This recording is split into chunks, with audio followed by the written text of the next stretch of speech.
Not in my house, that's for sure.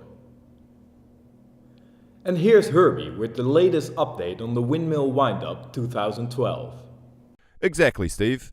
The Windmill Windup registration closed recently, with over 120 teams hoping to secure one of only 80 spots. Just today, the organisation announced that Mubidisk have been selected for the 2012 edition. I like to movie.